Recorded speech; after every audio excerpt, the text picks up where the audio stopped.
ayam, tiga empuk,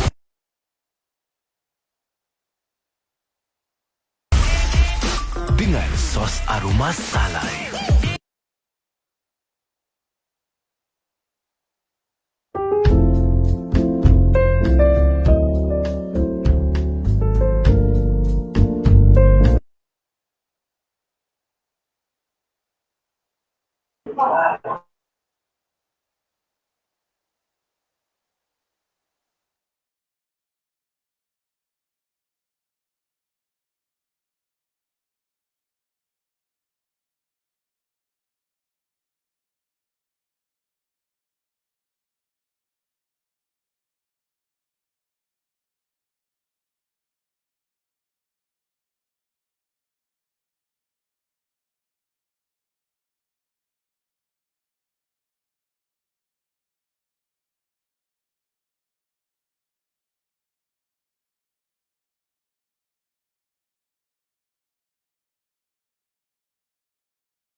Hello, Masa.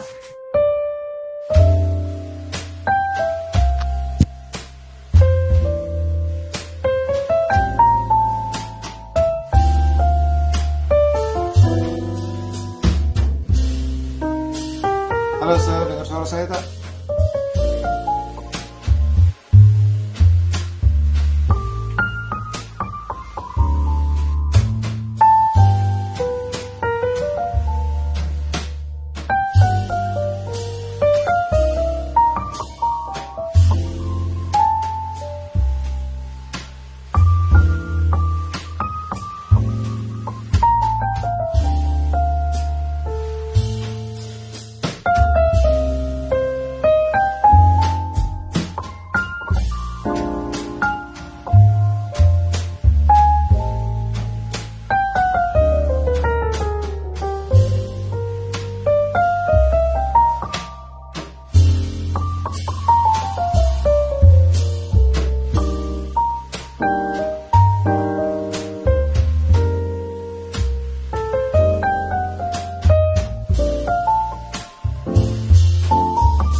Kerjasama para hadirin amatlah dihargai.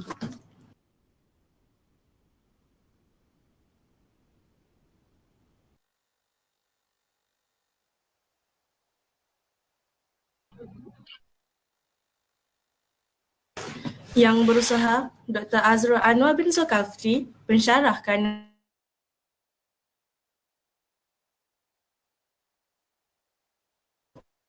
Pensyarah Jabatan Physiotherapy Universiti Kristen Indonesia, Dr. Nur Fadilah binti Kasim, Pensyarah Kanan Fakulti Sains Sukan dan Kejurulatihan Universiti Pendidikan Sultan Idris.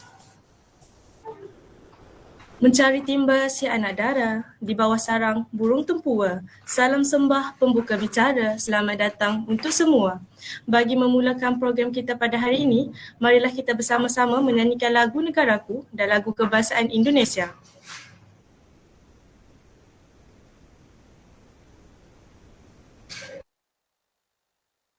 Macam Indonesia.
Hadirin yang dihormati, Indah berbalam si awan petang, berarak di celah pohon ara. Pemanis kata selamat datang, awal bismillah pembuka bicara. Bagi memulakan dan memuliakan majlis kita pada hari ini, marilah kita bersama-sama menadah tangan untuk mengaminkan bacaan doa yang akan dikotai oleh saudara Muhammad Aiman bin Nur Razmi. Bagi yang bukan beragama Islam, boleh bertafakur mengikut kepercayaan dan agama masing-masing. Majlis dengan secara hormatnya mempersilakan. للنبي الكريم وآله وأصحابه الكرام الفاتحة. أعوذ بالله من الشيطان الرجيم. بسم الله الرحمن الرحيم. الحمد لله الرحمن الرحيم. إياك نستعين اهدنا الصراط المستقيم صراط الذين أنعمت عليهم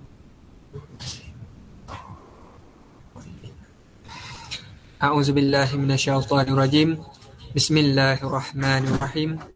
Alhamdulillahi Rabbil Alamin. Wassalatu wassalamu ala ashrafil anbiya wal mursalin wa ala alihi wa sahbihi ajma'in. Ya Allah, Ya Karim, Ya Wadud, sesungguhnya kami berhimpun pada hari ini bagi menyatakan kesyukuran di atas kurniaan-Mu yang tidak ternilai. Jadikanlah kami sebagai hamba-hamba-Mu yang sentiasa bersyukur sama ada nikmat yang sedikit, lebih-lebihan lagi nikmat yang melimpah ruah kepada kami. Ya Allah, Ya Rahman, Ya Rahim, Engkau berkatilah perjalanan program International Webinar Sport Rehabilitation, a collaboration between Physio and Sport Science pada hari ini. Ya Allah, sesungguhnya Engkau maha mengetahui bahawa kami di sini ingin menimba ilmu-Mu yang sangat luas bagi mengembangkan ilmu pengetahuan kami sebagai hamba-Mu yang Engkau redai. Ya Allah, justru itu berkati dan rahmatilah program kami pada hari ini. Kurniakanlah kepada kami ilmu yang bermanfaat, sinarilah hati-hati kami dengan cahaya dan hidayah-Mu. Semoga dengannya kami mudah menerima dan menghayati serta mengamalkannya. Ya Zal Jalal wal Ikram, kurniakanlah jua kepada kami kesihatan anggota tubuh badan, kecerdasan minda, ketenangan jiwa dan kekuatan semangat. Semoga dengannya kami mampu mendepani cabaran, berdaya saing dan juga mampu mengangkat martabat diri, keluarga, masyarakat dan negara. Rabbana atina fid dunya hasanah wa fil akhirati hasanah wa qina azabannar. Subhana rabbika rabbil izzati amma yasifun wassalamun alal mursalin walhamdulillahi rabbil alamin. Taqabbalallahu minkum.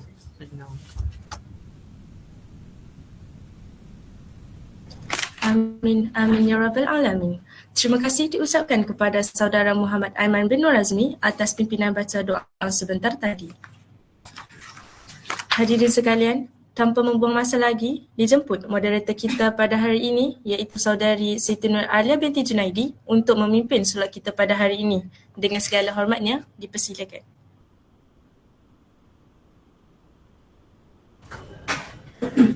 Terima kasih saya ucapkan kepada pengurusi majlis yang cantik lagi bergaya atas pengendalian agenda sebentar tadi. Assalamualaikum dan salam sejahtera saya ucapkan kepada semua yang hadir pada petang ini. Untuk pengetahuan semua, program kita pada petang ini sangatlah beruntung kerana kita mempunyai 2 panel jemputan dari Indonesia dan juga Malaysia. Bagi sesi yang pertama ini, saya kenalkan panel jemputan dari Indonesia iaitu Encik Luki, Pensyarah Jabatan Physiotherapy, Universitas Kristen Indonesia. Wah, sungguh ceria ya panel kita pada hari ini. Apa khabar Encik Luki? Sihat ke? Sihat, semua sihat. Okey, baik. Terima kasih Encik Luki. Dan saya harap pada semua yang hadir pada petang ini sihat dan sentiasa dilindungi oleh Allah Subhanahu Wa Taala. Jadi, hari ini kita ada satu topik di mana bagi saya agak menarik juga. Tapi sebelum kita pergi ke topik atau agenda kita yang seterusnya, mari kita berkenalan dengan panel jemputan kita pada hari ini. Bak kata pepatah Melayu, tak kenal maka tak cinta. Oleh itu, saya kenalkan panel jemputan kita yang hebat. Nama diberi Encik Luki Anggiat Panjaitan, Pensyarah Jabatan Physiotherapy, Universitas Kristen Indonesia yang lahir pada tanggal 24 November di Bekasi, Indonesia. Nampak kan? Hari ini kita ada panel jemputan dari luar negara, bukan biasa-biasa. Beliau mempunyai latar belakang pendidikan pada tahun 2009 hingga 2012 dalam jurusan diploma in Physiotherapy di Universitas Kristen Indonesia, Jakarta. Pada tahun 2013 sehingga 2014, beliau meneruskan lagi pembelajaran dalam jurusan Sarjana Terapan Fisioterapi di Sekolah Tinggi Ilmu Kesihatan Binawan, Jakarta. Seterusnya, beliau melanjutkan pelajarannya di Malaysia dalam jurusan Master of Physiotherapy di KPJ Healthcare University College Nilai pada tahun 2017 sehingga 2018. Di sini kita boleh lihat orangnya sangat luar biasa. Baiklah sidang penonton yang sedang setia mendengar, saya akan merungkaikan lagi satu persatu kehebatan panel yang kita jemput ni. Beliau merupakan seorang pensyarah sepenuh masa bermula dari tahun 2015 sehingga sekarang di Universitas Kristen Indonesia. Bukan itu sahaja, selain menjadi pensyarah, beliau juga merupakan seorang fisioterapi di klinik bermula pada tahun 2016 sehingga sekarang. Okey, itu baru dalam bidang pendidikan dan kerjaya. Sekarang beralih pula kepada pencapaian yang telah diperolehi oleh Encik Luki. Mesti semua tertanya-tanya. Apa kaitannya dengan tajuk webinar kita pada hari ini? Okey, baiklah mari saya kenalkan dengan lebih terperinci. Pencapaian yang beliau perolehi adalah Prehab dan Rehab Specialist 2021 dan Strength and Conditioning Training Specialist 2022. Okey, para penonton sekalian, sebenarnya banyak lagi pencapaian dan karier yang ingin saya kongsikan. Akan tetapi webinar kita ni sangat dicemburui oleh masa. Jadi tak dapatlah saya kongsikan dengan lebih lanjut tentang latar belakang Encik Luki.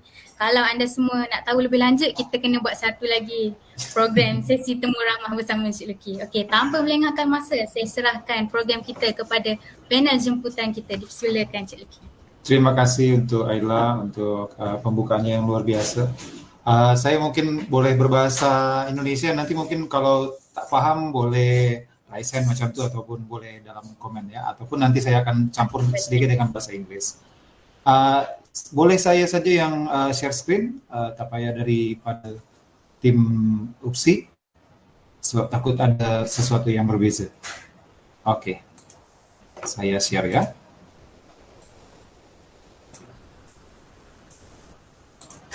Oke, boleh nampak? Alia boleh beri saya suara ya, sebab saya tak boleh tengok lagi. Oke, boleh nampak ya?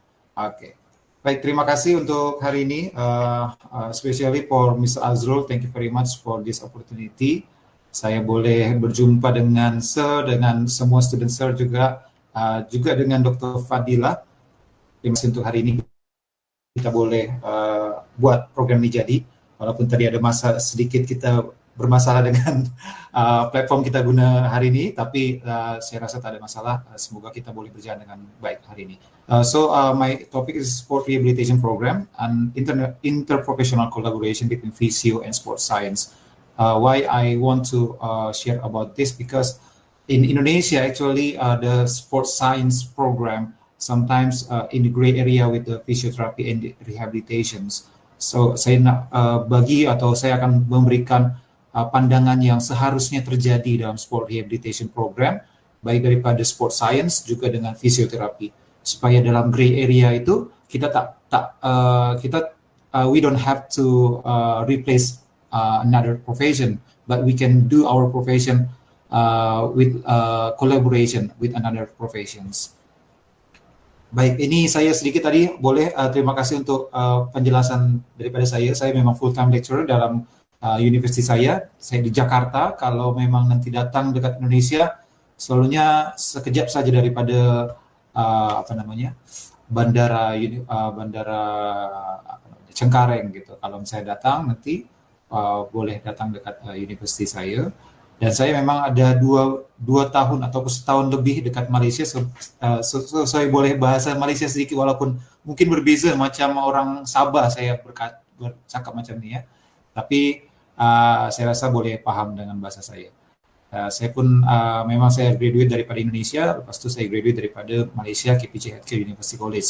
Sebelumnya saya kenal Dr. Azrul dari sini, sebab Dr. Azrul sebelumnya adalah dari pensyarah di KPJ Healthcare University College Penilai Malaysia. So this is my contents about our webinar today. Is the firstly about injuries in sports. second a sport medicine team, and physiotherapists, and continue with this physiotherapists and sports science in sport rehabilitations, and the last one is the sport rehabilitation program. So yeah, for the first, we have to know about the sport injuries in sport. We already know, maybe in UPSI, this collaboration is about, it's with the Sains Sukan atau ilmu olahraga. Di Indonesia tuh Sukan itu olahraga. Jadi kita berbeda sedikit dengan Malaysia. Malaysia sebut olahraga adalah Sukan.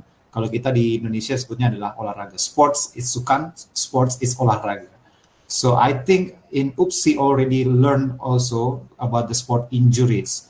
And we in physiotherapy, yes, we are in the rehabilitation science. So we absolutely learn about the sport injuries. And then what is the sport injuries? The definition of sport injuries is loss of abnormality of the bodily structure and functioning resulting from the isolated exposure to physical energy during the sports training or competition. This is the one of the specialty is the following examination diagnosed by clinical professional as a medically recognized injury. So actually the injuries itself, it should be diagnosed by the professional or medical personnel that can recognize it is an injury or it is not an injury, because sometimes we can find like cramp is not injuries, like a DOMS is not injuries. So we have to go into the medical professionals to get this condition, are this condition is injuries or not.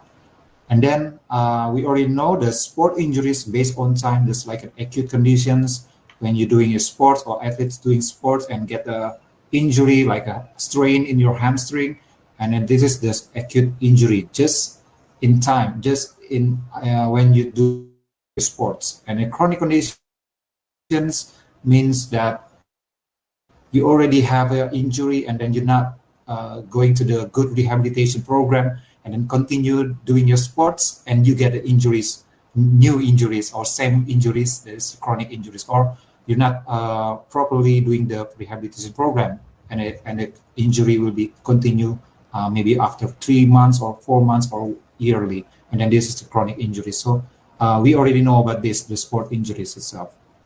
And what is the sport injuries affected to the activities? Selalunya kalau dalam injury kita akan dapatkan memang bermasalah dengan body function and body structures. It means that we following the ICF, International Classification of Functional and Disability. Body function and body structures means that when you get an injury, your muscle will be maybe strained and your ligaments will get strained, going to strain, and then you cannot do your activities, daily activities, not in the sporting activities, but also with the sporting activities, daily activities and sport activities. And then continue with the problem with your capacity as you are a sportsman or sportswoman or athletes. Your capacity will be dropped because the sports injury. So this is the framework of ICF, and they are using the sport injury problem, and then what is the problem, what is affected to the body functions, to the activity and participation. And lastly, the injury itself, they have environmental factors, just like your facilities, or maybe your athletes going to train or competition in the bad weather area, and then it will be environmental factors that causes the injury. And also the personal factors, just like you, maybe you're not motivated to doing the sports, or you're not warm up properly, or you're not using your techniques properly, and then you will get the injury. So this is the injury and the sport activity. So those the injuries will be affected to the body function, daily activity or sport activity, and participation, means that you cannot go to the competitions, and it is affected by or caused by the environmental factors and the personal factors. That we should it's just like ini adalah seperti review daripada sport injuries yang sudah kita pelajari dari campus. And then and continue. This is the cycle of sport injury, sport related injury. When you get a trauma, and then usually we will get some signs and symptoms of the injury, just like hematome, scab, and then also the inflammation, pain, spasm, and then after we get an injury, we have to go to rehabilitation. Why? Because we have to back to the activity, return to the full activity. Or the other side, we have to return to the sports. And we have to go to the adequate rehabilitation. We cannot go to the inadequate rehabilitation, because it will make the greater risk of re-injury. When you go into the good rehabilitation program, adequate rehabilitation program, then we can reduce the risk of re-injury. And who will be responsible for the athletes if the athletes was injury? This is the question for all of us. Apakah siapa yang kira-kira, kalau dalam bahasa Indonesia, siapa yang kira-kira bertanggung jawab ketika atlet itu cedera? Mungkin kalau bisa bertanya dalam hati Anda semua, dalam pikiran Anda semua, apakah managers? Ya, seperti biasa kalau when the athletes go into the club, they have a managers, they are managing everything that athletes need. Apakah managers yang akan bertanggung jawab, atau kita sebagai physiotherapy, or we as a physiotherapist, we are responsible to the athlete when they are injured? Or the doctors? Only the doctors, or only physios, or only managers, or they are collaborating with them? And then coaches, like at UPSI, I know the UPSI have two programs. This is the sport rehabilitation and Kejurulatihan. So when we know the coaches is very close with the athletes, and then they just like 24 hours in a day with coaches, and they are no better than the physios, doctors, and managers about the athletes. Are they responsible when they get an injury, when the athletes get injury? Or the athletes' parents? Yes, because sometimes in the amateur, like kalau misalnya kita ketemu tim yang amatir, itu dia akan ketemu kalau misalnya cedera, orang tuanya atau relatives daripada atlet, dia akan pergi ke satu tempat untuk rehab. Apakah dia yang akan bertanggung jawab untuk hal ini atau tidak? And then sport scientists, apakah mereka juga akan mempunyai andil atau punya tanggung jawab dalam memperbaiki atau mengembalikan atlet ke dalam aktivitas olahraganya? Oke, ini pertanyaan untuk kita semua, tapi yang jawaban yang betul adalah semua kita punya tanggung jawab. We are responsible to the athletes when they get an injury, and the responsibility is sport medicine team. We cannot say only me, or only them, only physios, or only sports scientists, or only managers, or the worst case is the athletes' parents doing the rehabilitation. So all of the team should be responsible when the athletes get injury. Okay, and then what is the sport medicine team in the sport team? Kalau dalam Indonesia kita memang kadang mengatakan tim medis, gitu, tim medis dalam olahraga. Dan mereka punya tanggung jawab atau responsibility yang sangat unik kepada tim, karena mereka mereka harus mengetahui bagaimana kondisi physical conditions, emotional conditions, and spiritual conditions needs by the sport, about the sporting context dari setiap orang-orang yang ada di dalam klub itu. So every athletes, the medical team, we should know every athlete's needs, like physical needs, emotional, and spiritual. Dan biasanya akan ada satu tim yang besar. They are a bigger team, like we cannot say only physios or only doctors. We already know that sports scientists also have responsibility. So this is the unique team, and they are responsibility for whole team, not only one person.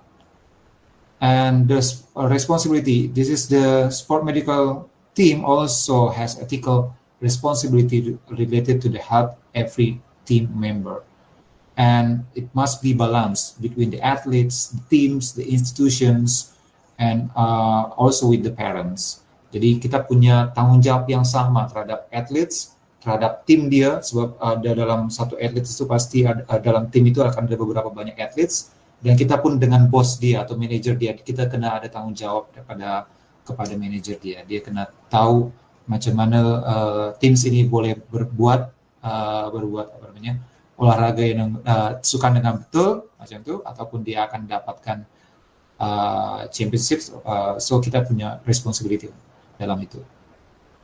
Dan kita lanjut dengan athletes. Yes, responsibility to the athletes, ensure the participant of the athletes. Yeah, we have to assess the patient, assess the athletes. Are they prepared, or are they good for the competitions? And then continue with the protection of injury. Even the injury itself, we cannot protect 100% of the injury, because sometimes the injury coming from the outside, like when we're doing the combat sports or contact sports like football, the injuries is not coming from the personal factors, but it's also from the environmental factors. But we can reduce that. If we can reduce the personal factors, and then we can reduce 50% of the injury. And also educating the athletes about self-protection and the risk of injury. And when the athletes have an injury, they have to know they have to go to the rehabilitation program. They don't have to push themselves to go into the activity or the sport activity to the competition, because they have a long life. Dia punya masa depan yang lebih bagus lagi kalau dia tidak injury, tidak cedera.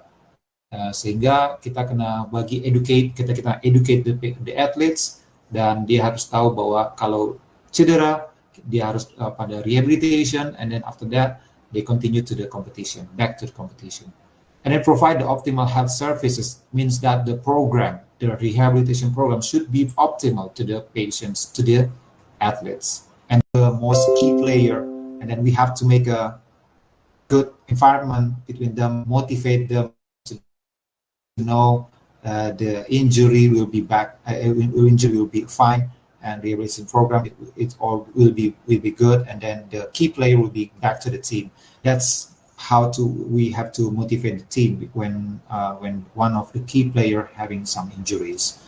And then the success of therapy can affect the psychological team members. Seperti yang saya tadi katakan, mungkin dia key player, and the key player get an injury, and physios and all of the medical team doing the rehabilitation.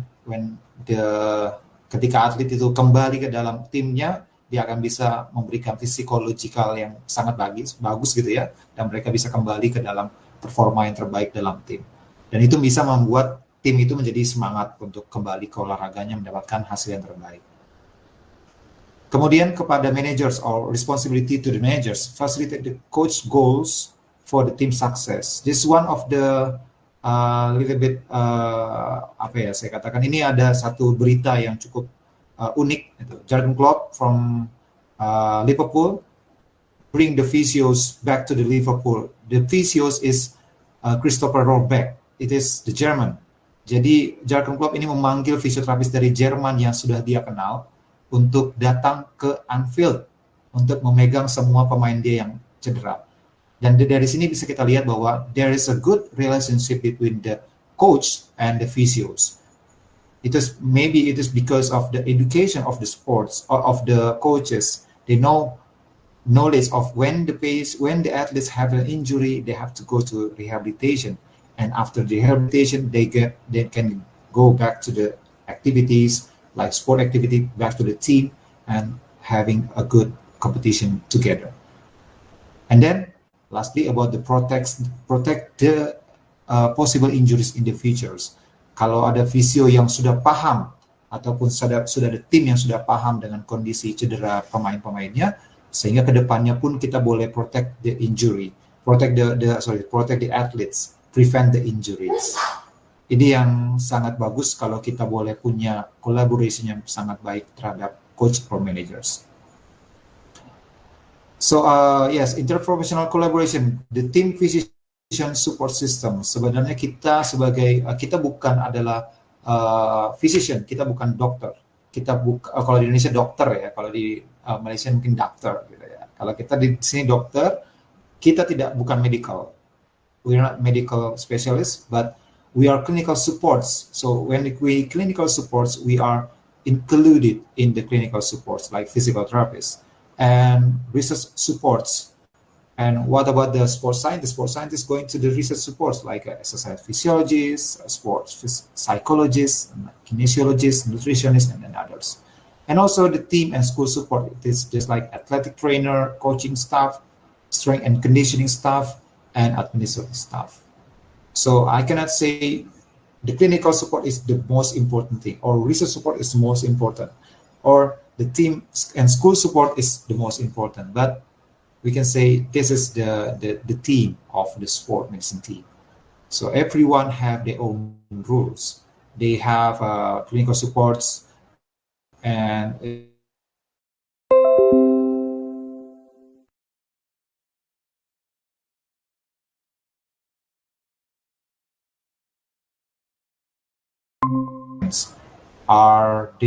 have a data about the athletes. Kita perlu data dari athletes, dari sports science, and then we can make a good program.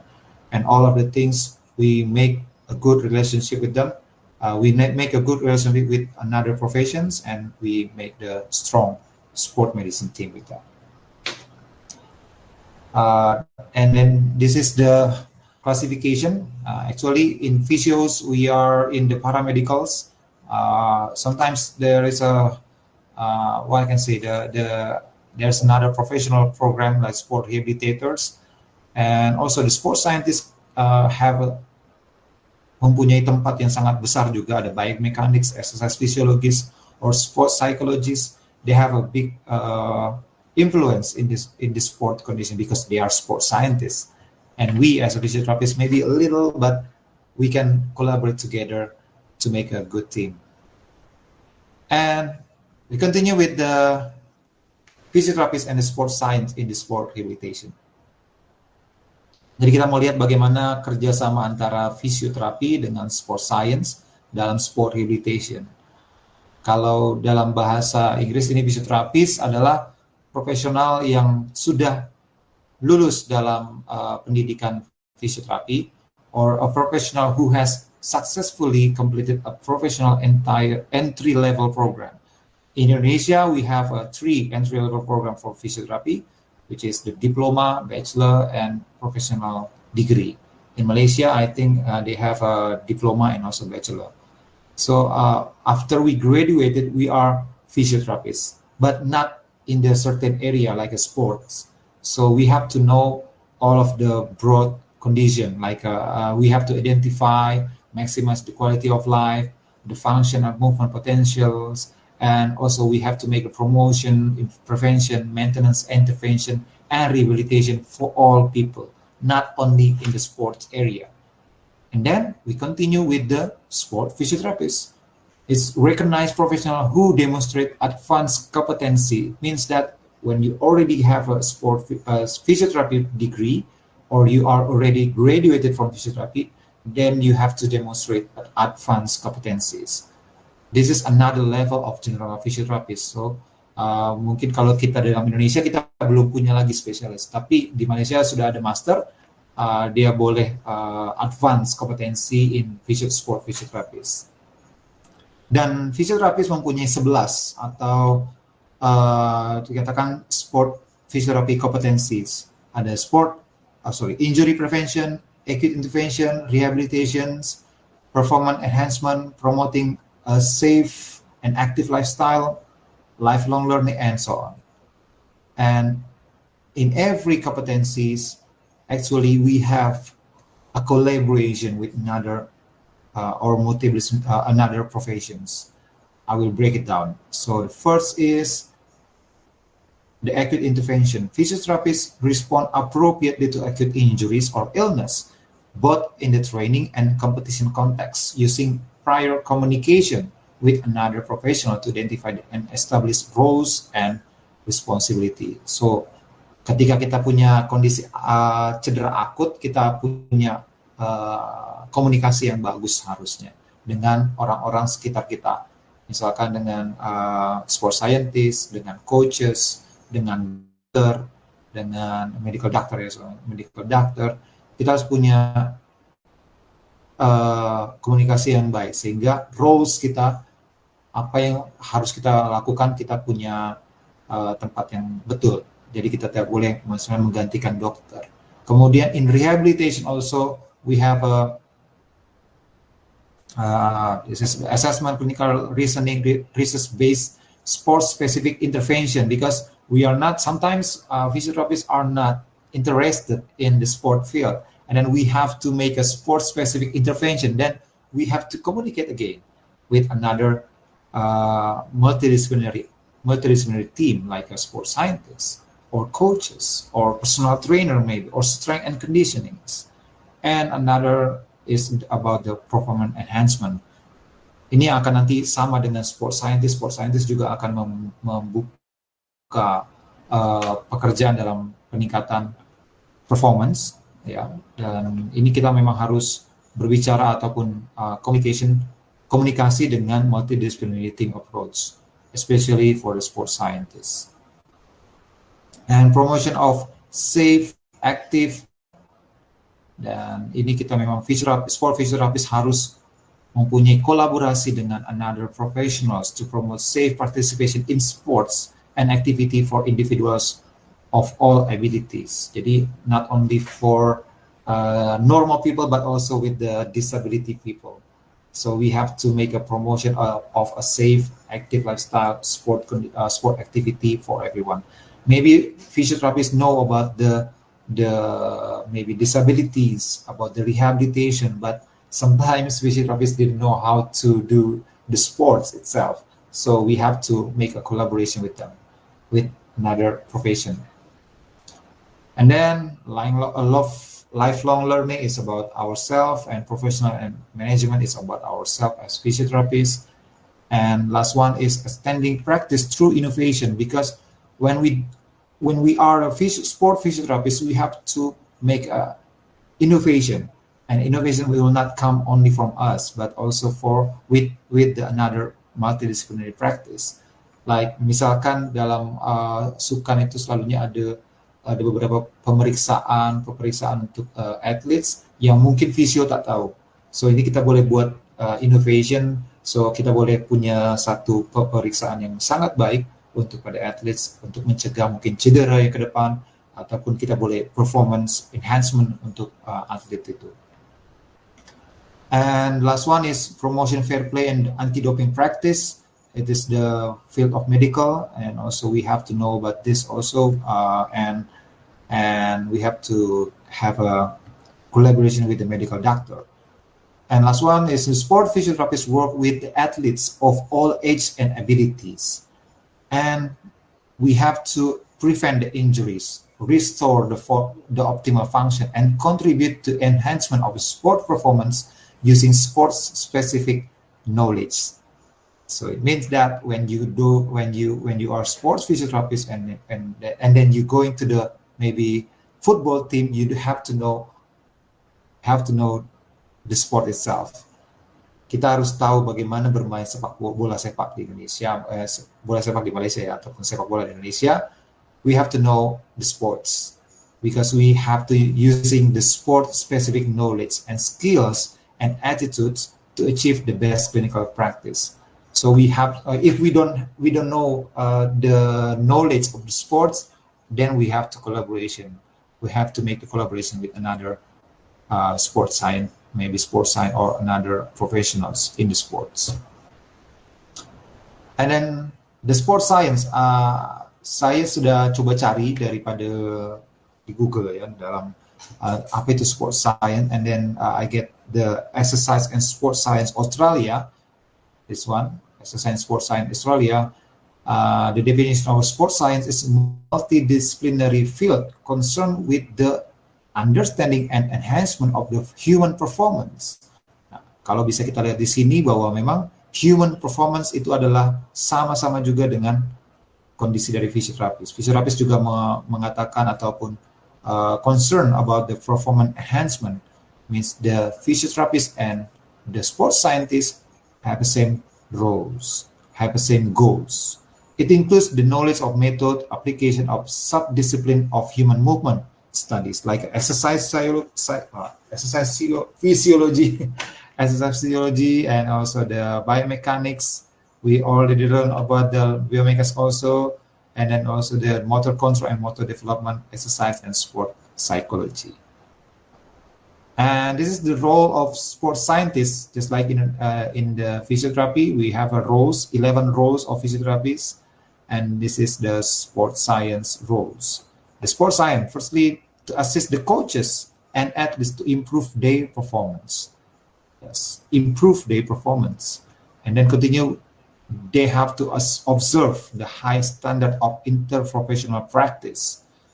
And we have to understand the procedures of ethics and fair play in the sports. So it is just like a content of the sport. So you have to know about this. When we are the sports scientists, we have to know all of the things in the sports. And sports science practitioners may either generalists working across with the breadth of biomedical and psychosocial sciences, or specialist sports science practitioners. So, jadi kita pun memang sebagai sports science kita harus bekerja cukup luas dengan biomedical seperti physios atau nurses ataupun mungkin medical doctor yang kita punya andil bagian dalam situ, dan who would predominantly work with one or more specific discipline areas relevant to the sports science and the sport performance. And kalau kita sudah menjadi sports science, ada beberapa disiplin area yang boleh kita jalankan. So ini semacam rules-nya, dia semacam ada specialty dia. Specific work practiced by sport science, first is sports physiology, and this is one of the collaborations, developing individual goals and priorities in consultation with the athlete's coach, strength and conditioning staff, and relevant medical and allied health. So walaupun dia punya banyak sekali type of work undertaken, but ada juga satu situasi yang memang akan bekerja sama dengan medical and allied health staff. And biomechanics, they when the sports scientists go into the biomechanics, they are specialty in the sport biomechanics. And then motor control and skill acquisition. Yes, we have a consultation with the coaches, biomechanics, or sport medicine professionals to developing technical modification to improve the efficiency of the athlete's performance or to reduce the risk of injury. And then continue with the proper strength and conditioning. Also, we have collaborations and to assist the rehabilitation of injury in the strength and conditioning science. And last one is in the performance analysis. And we have to work closely with the coaches, sports scientists, and other sport medicines to monitor the athlete's technical and tactical performance. Jadi kalau dari sini kita boleh tengok kompetensi dari physiotherapy and kompetensi with sports scientists, ada beberapa yang memang kita akan ada dalam gray area, atau we have a gray area between the sport physiotherapists and the sports scientists. And then this is another specialty in the sports science. Maybe from the sports science, from the sports science, maybe they can go to the sport massage therapist or maybe sport rehabilitators, because in British they have a association which is the British Association of Sport Rehabilitators. They have a degree program and a master program, and they can recognize as allied health professionals. And maybe you can go to the sport tactic analyst, sport nutritionist, or physical or fitness trainer, or sport coaches or sports trainers when you have graduated from the sports science. And intercollaboration in sports science, we have to, as a sports science practitioner, we have work with integral part of multidisciplinary team, including the sport physicians, and assist the rehabilitation of the injury and ensuring the optimal health of the athletes. Jadi bukan cuma physios yang punya sport rehabilitation program, tetapi juga sports scientists, they have roles in sport rehabilitation. And then this is the sport rehabilitation, is the last slide maybe. This is integrated program for managing sport injuries. Dari yang pertama tadi kita boleh tengok bahwa memang ketika trauma dia akan kembali kepada rehabilitation, dia akan pergi kepada rehabilitation, and we have to prepare the adequate rehabilitation program to make the optimal recovery of the athletes and reduce the risk of re-injury. And what is the best, well, I can say the best, or maybe what is the best program, what is the good program for the athletes when they get an injury. So the first one is rehab focus. When we're doing the rehabilitation, we have to focus in the injured body parts and also the athletes, but more bigger in the injured body part. And then continue with reconditioning focus. We have to focus on the on the athletes, not the injury of body part of injury. So dari sini kita boleh tengok ada dua program yang harus berjalan, ada rehab and reconditioning. So kita kena divide. I will divide it or break down the program. The program sometimes some researchers already mention it or in their research, like this one. Ada beberapa penelitian yang sudah dilakukan dan sport rehabilitation phase. There are 4 phase and 3 phase, or maybe 4 phase, mainly 4 phase of rehabilitation phase. And then with the books also, some books, or mainly the books is say there are 4 phase of the sport rehabilitation. And then I'm doing my research, and then the sport rehabilitation phase actually divided into 4 phase. It is just like a conclusion of all of the literature. So phase 1 is controlling inflammation and pain management, and then phase 2 is movement enhancement. We have to improve the movement of the the movement of the joints and also the activity, and then continue with increase the strength, endurance, power, and balance. And the phase 4 is return to sport or physical activity. But it is not, ini bukan satu macam yang memang basic sekali dan memang semuanya harus ikut dengan ini. Tapi kadang ada beberapa sport medicine team mempunyai beberapa phases, seperti misalkan ada ACL injury, maybe they have 7 phases, or maybe strain hamstring, maybe they only have 3 phases, but this is the basic one yang boleh kita gunakan dalam sport rehab phase.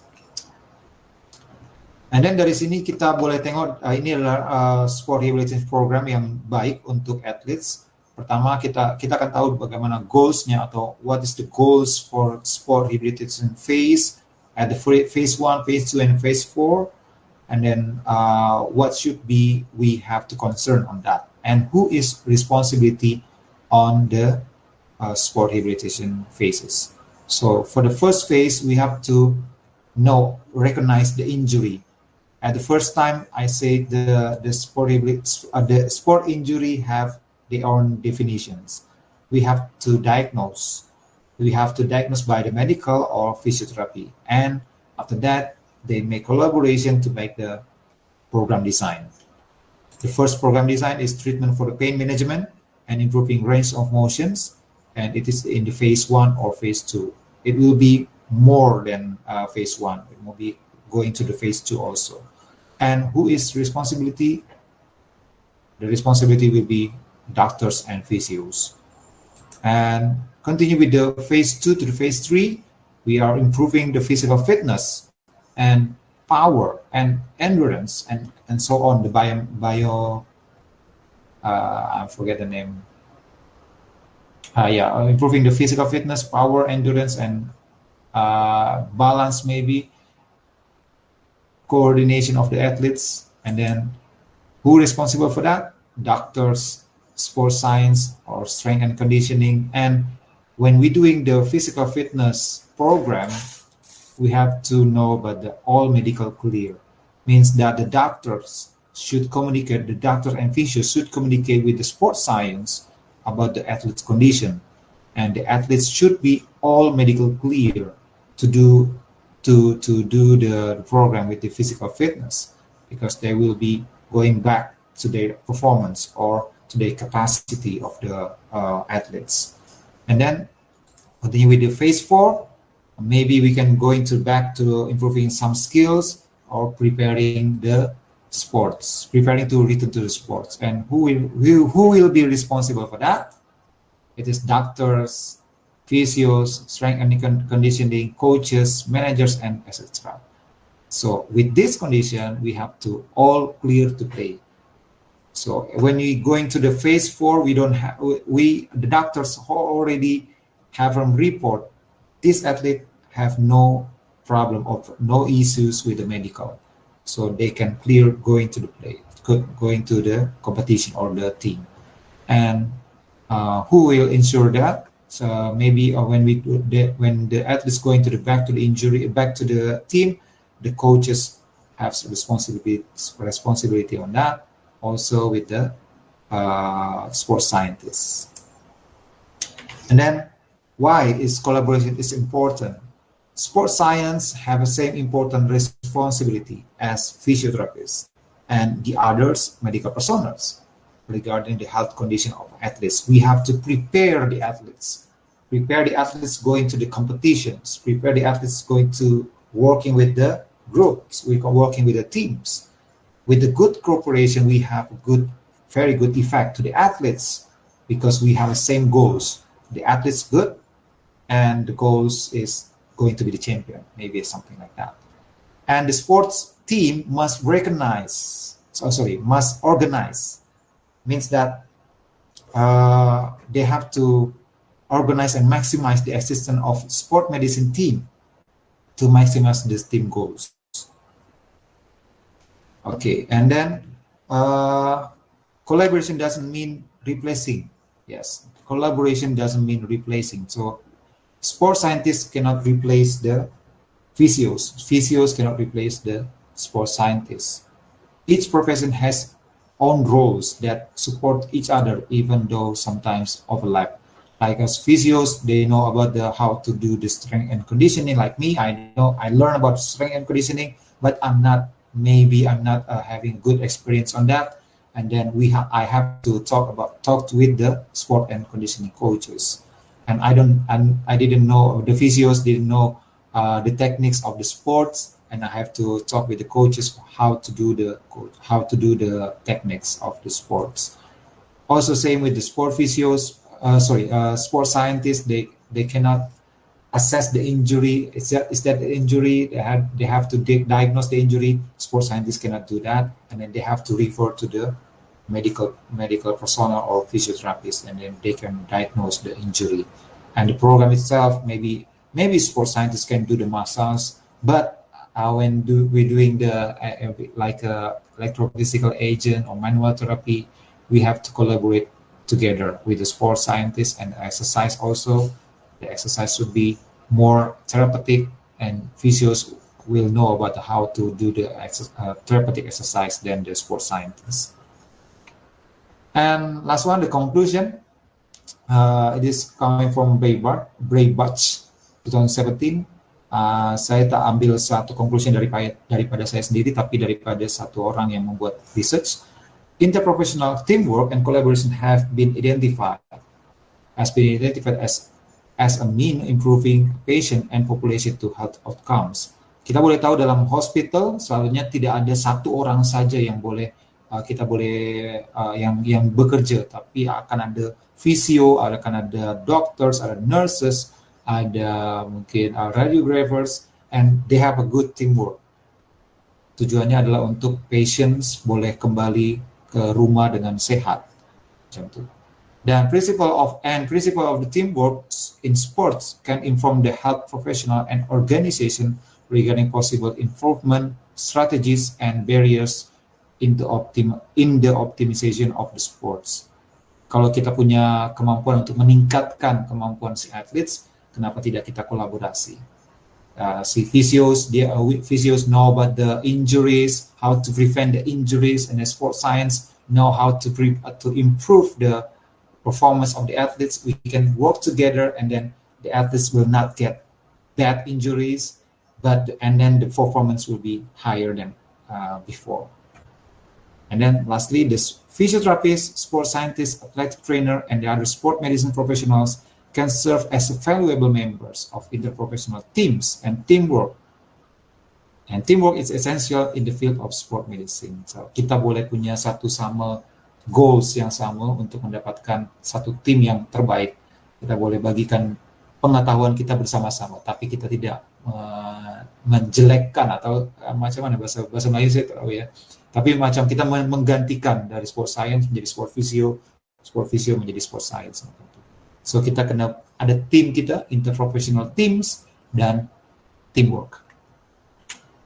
So ini adalah slide saya. Kita tak mungkin menjadi Superman. Superman mungkin boleh ambil semua kekuatan dia boleh bagi sinar dengan mata dia boleh buat sejuk udara, dia boleh angkat benda berat, semua dia boleh, strength and conditioning, physios, tak ada orang yang seperti itu. Tapi kita kena menjadi Power Rangers. So maybe Power Rangers, the Red Rangers is the medical doctors, and then the Green Rangers is the physios, Blue Ranger is sport scientists, Yellow Ranger may be the sport nutritions, and the Pink Ranger may be the sports, the coaches maybe. So be a Power Ranger in the sport medical team. Okay, that is for me. Thank you very much. Itu yang daripada saya saja. Ini reference yang boleh saya gunakan. Dan terima kasih. Boleh follow Fakultas Vokasi kampus saya dengan program studi saya. Itu saja dari saya. Saya kembalikan kepada Alia. Okey, baik. Terima kasih atas perkongsian yang sangat menarik. Okey, jika ada sesiapa yang ingin bertanya soalan, boleh tulis di ruangan chat ataupun di komen FB Live. Okey, Cik Luki. Saya ada satu soalan untuk bertanya. Ada pelajar yang menanya. Melihat pada 4 fasa program rehabilitation ini, berapa lama recovery injuries ini akan berlarutan dan apakah perlu setiap hari, perlu setiap hari membuat temu janji bersama sport rehab? Okey. Melihat dapat. Saya rasa dapat, tapi nanti boleh clearkan lagi pertanyaan dia. Okey, kalau untuk fase tadi kan kita udah punya tahu phase sport rehabilitation phase, ada 4 phase, tapi memang itu basic yang saya dapatkan, saya cari, saya buat literatur dia. Saya coba buat rangkuman, saya buat macam kumpulan semua kata-kata saintis sebelumnya, and then itu dalam 4 fase, tapi boleh dalam bentuk 4, boleh dalam bentuk 5, dalam bentuk 6, 7, macam-macam boleh buat. Tapi intinya adalah daripada pertama kita kena rehab focus, and the last one is reconditioning focus. Kalau untuk berapa lama ataupun berapa waktu yang kita berikan kepada athletes bergantung kepada injury. Injury-nya mungkin kalau injury dia macam strain grade 1 and sport hamstring macam tu, dia mungkin dalam waktu 2 minggu atau 3 minggu. Selalunya dalam physio ataupun medical team dia sudah ada macam protokol untuk kita ikuti. Kalau misalnya strain muscles, kita kena ada waktu dalam sebulan ataupun 2 bulan macam tu. Tapi kita tak boleh, saya memang tak boleh buka macam tu sebab kita kena case on case basis. Kalau misalnya ACL maybe akan berbeza dengan misalnya kan ankle sprain. Mungkin dengan shoulder dislocation akan berbeza dengan tennis elbow. Tapi phase dia memang sama. Ada phase 1, phase 2, phase 3, phase 4. Tapi kita boleh modificate daripada 4 fase tersebut. Lepas tu tadi apa lagi kena apa tadi consultation dengan sport rehabilitation ya, Ayla ya? Ya, adakah kena buat temu janji setiap hari? Kalau nah itu dia. Kalau kita udah punya collaboration di antara sport medicine team, selalunya tak selalu dengan sport rehabilitators. Kadang kita boleh dengan doctors dulu. Doctors dia buat macam program consultation macam tu, lepas tu dia dengan physio nak buat apa nih gitu macam tu kan. Physio nak buat apa? Dia mau buat, okay, saya nak buat pain management dulu dalam seminggu. Lepas tu dia akan buat, kita katakan boleh, okay, improving range of motion dalam 2 minggu, minggu kedua, and then continue with the sport rehabilitation. Tapi yang selalunya akan jumpa selalu dengan kita, physios macam tu. Dalam phase 3 atau phase 3, dia akan berjumpa dengan sport scientist atau sport rehabilitators. Dan dalam hal itu kita tak tahulah macam mana boleh apakah setiap hari ataupun 2 kali seminggu macam tu. Dia kena ada memang itulah dalam physio kita kena critical thinking on clinical decision making. Kita kena buatkan program mungkin dalam seminggu itu 3 kali dalam seminggu kita kena jumpa dengan athletes, atau kita nak improve program dia, so kita buat 4 kali dalam seminggu macam tu. So it depends also with the condition of the athletes. Okay. Okay, terima kasih untuk soalan yang pertama, dan saya ada soalan kedua daripada banyak pelajar. Daripada Okay. Okey, soalan dia berbunyi, apakah yang akan berlaku sekiranya atlet memilih untuk tidak menjalani fisioterapi? Bukan fisioterapi saja, tapi saya boleh bagi macam tu ya. Saya boleh sekejap, saya boleh share screen lagi. Kalau dia bukan fisioterapi, sebab sedang tengah tengah dalam pembelajaran for rehabilitation. So saya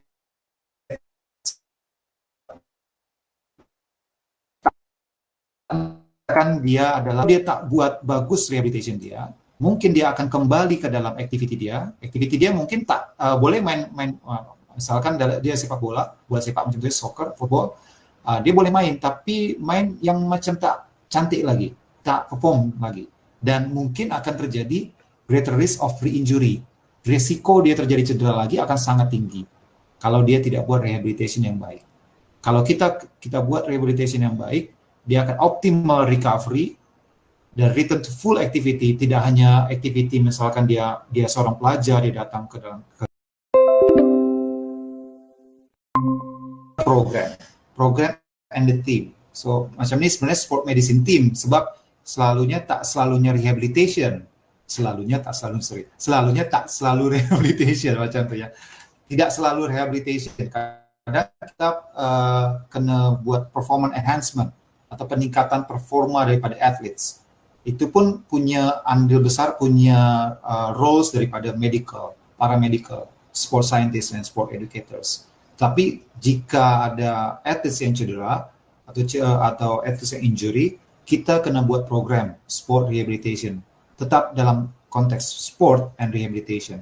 Lalu kalau physio sebenarnya adalah, kalau kita katakan dia boleh dalam part of rehabilitation, dia boleh juga dalam satu independent physiotherapist. Tapi kalau dalam sports, dia tidak boleh dalam bekerja sendirian atau seorang saja. Dia kena ada kawan dia, yaitu dari sport scientist or medical or sport educators. Karena dia akan ada goals yang berbeza dengan rehabilitation. Kalau rehabilitation dekat hospital, dia selalunya akan kembali kepada activity daily living dia. Misalkan dia hanya untuk kembali bekerja, atau dia hanya kembali untuk menjadi lecturer, dia kembali untuk jadi student, macam tu je. Tapi kalau dia sports, kita kena tahu sports apa yang dia gunakan, apa yang dia lakukan selama ini. Kita kena improve daripada dia rehab kembali kepada performance, macam tu. So perbezaan dia adalah team. Rehabilitation itu adalah team, and physiotherapist is a profession. Jadi bukan adalah program. Program juga, physiotherapy program ada, tapi dia bukan macam rehabilitation program only. But rehabilitation, it should be a team and a program. And physiotherapist is one of the healthcare profession. Macam tu. Soalnya Azrul ni tahu juga nanti. Ya. Okey, Cik Luki. Terima kasih. Saya dapat pertanyaan lagi di Facebook Live. Berkenaan injury ACL, adakah ada perbezaan graf hamstring atau ACL mayat? Adakah dua graf ini mempunyai perbezaan dari segi aspek mencapai kekuatan lutut selepas reconstruction? Okey, ini pertanyaan sangat sulit saya rasa. Baik, tajuk kita hari ini memang saya nak cuba kenalkan apa itu sport rehabilitation dan apa yang boleh kita buat collaboration antara physiotherapy and then sport science. Sport rehabilitation program, kita kena ada satu collaboration antara sport science dan physio. Tapi kalau kita kena soalan tadi adalah satu injury dia kena guna hamstring graft segala macam itu, kita kena buat satu tajuk webinar baru lagi. Jadi kita tak boleh buat, saya tak boleh katakan okay ini adalah macam tu, macam ni, macam tu, tak boleh. Sebab memang skop daripada hari ini kita webinar adalah bagaimana bentuk sport rehabilitation dan bagaimana collaboration yang kita boleh buat antara sport fisioterapi dan sport rehabilitation. Tapi kalaupun kita nak jawab tadi, kita kena buat satu kajian lagi. Memang ada perbezaan, ada beberapa perbezaan, tapi saya tak boleh cakap sekarang inilah. Tapi sebab nanti macam bias. Ini saya kata bukan orang macam dah ada dalam pendidikan sebelumnya. Mungkin Azrul nanti boleh tambahkan lagi juga.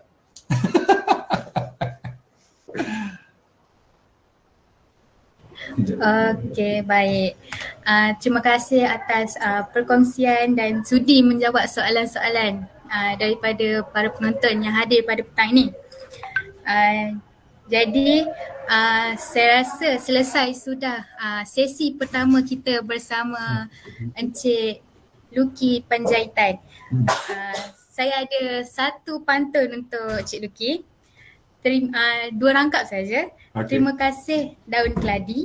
Kalau boleh berilah lagi. Itu saja. Terima kasih. Terima kasih. Okey, hadirin sekalian. Baiklah, selesai sudah. Kita pun dah beralih kepada sesi yang kedua. Saya harap yang lain yang menonton tidak jemu lagi sehingga ke penghujungnya. Okey, saya menjemput panel yang kedua iaitu dari Malaysia, Dr. Azrul Anuar dari Universiti Pendidikan Sultan Idris. Saya rasa kalau yang ada dalam ni mungkin dah kenal dengan doktor. Okey, saya akan terangkan sedikit tentang latar belakang Dr. Azrul ni. Nama diberi Dr. Muhammad Azrul Anuar bin Zolkafi, Pensyarah Kanan, Fakulti Sains, Sukan dan Kejurulatihan, Universiti Pendidikan Sultan Idris. Beliau merupakan anak kelahiran jengka dari Pahang. Beliau merupakan anak pertama dari 2 adik-beradik. Okey, untuk latar belakang pendidikan, pada tahun 1995, beliau telah menamatkan pelajarannya di sekolah rendah jengka 20. Pada tahun 2000 pula, beliau menamatkan pembelajaran di Sekolah Menengah Kebangsaan Jengka Pusat 2. Dan pada 2001, doktor telah menamatkan pembelajarannya di program Sains UiTM di Jengka. Dan beliau menamatkan program Diploma Physiotherapy UiTM pada tahun 2005. Doktor juga pada tahun 2011 beliau telah menamatkan program ISM Physiotherapy di UiTM. Dan akhir sekali pada tahun 2020 beliau menamatkan pembelajarannya program PhD di USIM. Okey, untuk buat pengetahuan semua, pencapaian tertinggi yang doktor pernah perolehi adalah beliau membuat satu klasifir pada sukan badminton Asian untuk para atlet. Bukan itu saja, saya ada tambahan lain. Di Universiti Pendidikan Sultan Idris, beliau telah dianugerahkan sijil penghargaan perkhidmatan cemerlang. Jadi hari ini kita punya panel semuanya hebat-hebat. Okey, tanpa melengahkan masa untuk sesi yang kedua, saya menjemput Dr. Azrul untuk memberikan perkongsian ilmu pada sesi yang kedua. Terima kasih.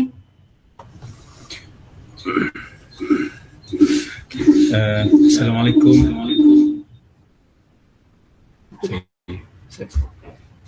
Dan udah ada soalan dah? Siapa yang kat tangan tu? Student saya rasanya. Alright, Assalamualaikum. Assalamualaikum kepada semua, selamat petang kepada pelajar-pelajar juga. Terima kasih kepada Encik Luki kan, kalau kat Indonesia kita panggil Bapak Luki lah kan. Okay, itulah saya pun masih lagi dalam mood, masih terkenang-kenang juga berkhidmat sebagai classifier di Indonesia pada bulan 7 hari tu di bawah Paralimpik di bawah para ASEAN, Itu kali pertama saya pergi Indonesia, saya rasa sangat beruntung lah kerana dipilih untuk mewakili negara juga lah. Alhamdulillah. Sebelum tu saya rasa kita dah banyak belajar dengan Bapak Luki berkaitan dengan Physiotherapy dan Sport Science kan. So dan pengurusi pula banyak betul lah dia puji-puji ya, rasa nak melayang saya tadi. Alright. Ini siapa saya? Okay. Basically for this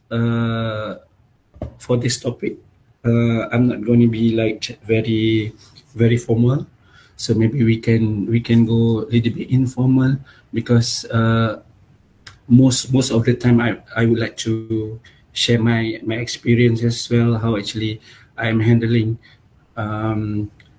athletes on field, okay, especially for those who suffer from injuries, okay, either contact or non-contact sports, right? So this topic basically will be very simple topics by theory, but when we go practically, it's might a little bit confusing or it's a little bit complicated. All right, but I will try to be a little bit simplify on this one, okay, because you see if I try to be complicated as well, so it might be a little bit boring, right? So I'm sorry because my voice is not really clear, okay, because I have sore throat, but alhamdulillah I'm clear from COVID. Don't be afraid, okay. Lagi pun kita online kan, so tak ada masalah lah. Alright, so maybe next slide please. Ini slide saya control. Okay, this is about quick on-field assessment. Okay, quick on-field assessment. Either we are going to allow the athlete to play or to be sub. Okay. In this session with Bapak Luki, he tried to bring very big picture about the relationship between physio and sports science. All right, but in this topic, basically, I will try to a little bit constrict, okay, in terms of what will be happen. Let's say in the field during games, what we are going to do. All right. I have many experience facing this incidents, especially for elite athletes, right? And basically it even worse when we take care of the amateur athletes because they have lack of knowledge in terms of what actually they should do, what is basically their responsible as a player, okay, because they have no clear knowledge about that. But working with elite athlete basically it's a little bit easier, okay, because they are know very well about their responsibilities, and we as sport rehabilitators as well should be clear what we have to do. Next please. Okay, today I would like to introduce to all of you about the principle we call as CELTAPS. Okay, what is CELTAPS? CELTAPS is basically as an acronym, okay, in order to assess, to quick assess the patient, plus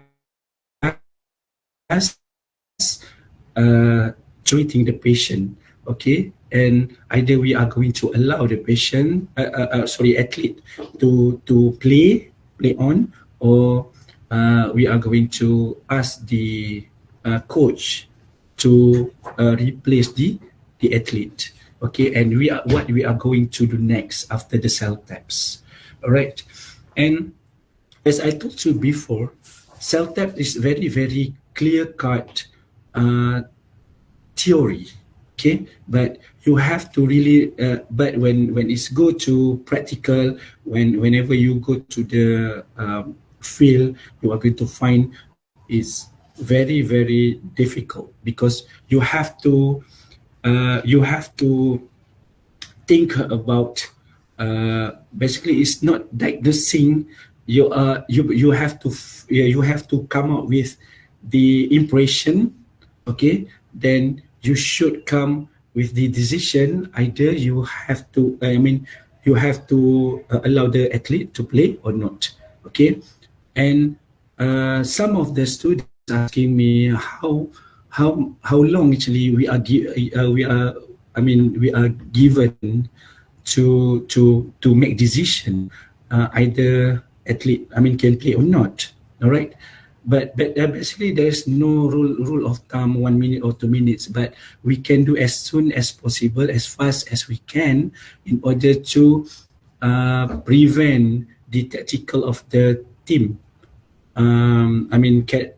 become chaotic.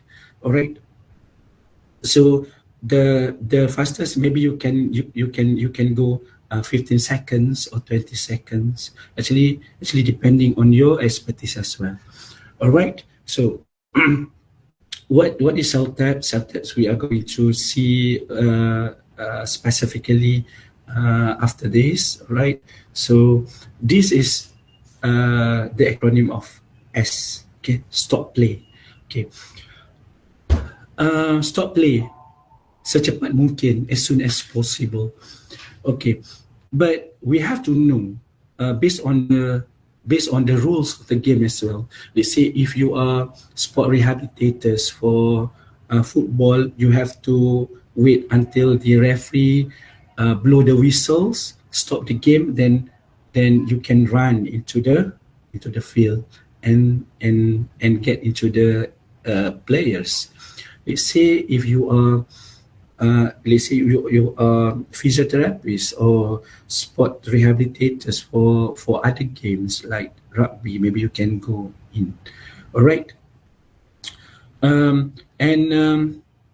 back, please, back slide. Okay, so then before you get into the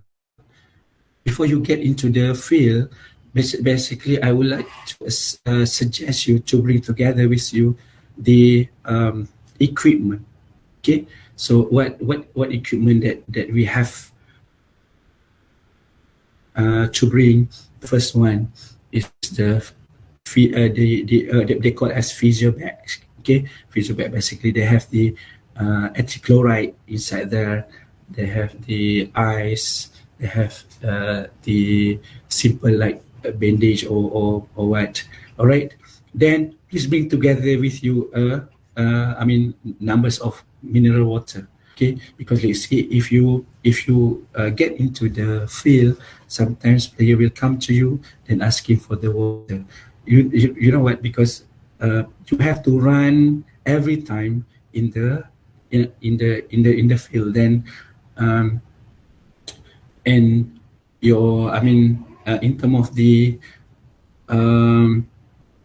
fatigue level also will be greater, okay, especially due to the sweat draining. Okay, then you have to consume something in order to replace the sweat. All right, so this is very, very important to do. Okay, sometimes this simple action did not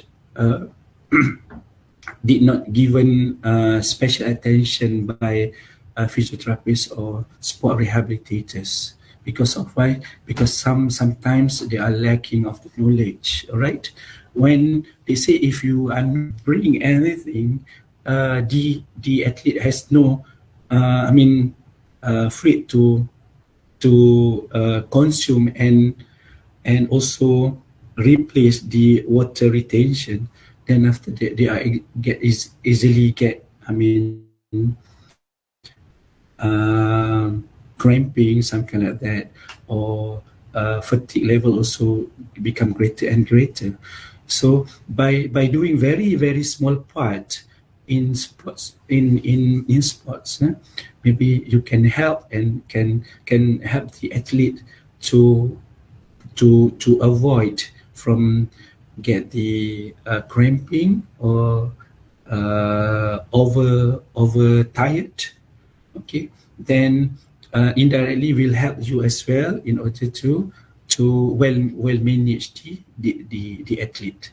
Okay, so the first one, as the referee stop the play, maybe you can bring anything that you feel like important for you and also for the athlete and the athlete who injured. All right, next please. Okay, ask, where is the locations of the pin? Okay, this is very very important. Okay, okay, I would like to tell you about my experience taking care of the UiTM Masum hockey team. Okay, and I found that the minutes, total minutes of the game basically is not fun for me, because we as a sport therapist who take care of the whole team, we have no time to enjoy the game, because we have to see each of the player what is their location and what happened to them. Okay, sometimes we can focus on the action. Okay, means like they are bringing the ball or they have the stick, but sometimes out of the sudden, other players not involved with the game, action, fall on the field. All right, so you have to know what happened to the athlete or players. Let's say if you just enjoy the game, it's quite difficult for you to get first information about what happened to the athlete. All right, asking the athlete basically is another alternative, just in order to reconfirm your findings, or sorry, your first information. Okay, maybe you saw the athlete has bad landing. Okay, landing on other athletes like that, or fall because of the opponent push her or push him, or basically he get hit by the stick. Okay, so maybe you can ask just to reconfirm whatever you see. All right.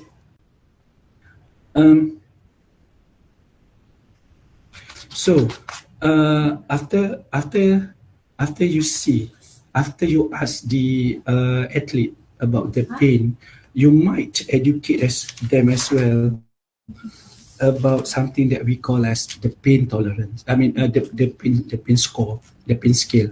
But let's say if you watch YouTube, if you read some articles about the cell taps, asking some of them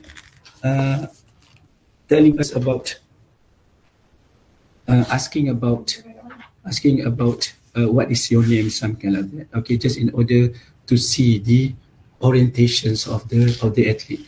But this is very important of physios and sport therapists to take note.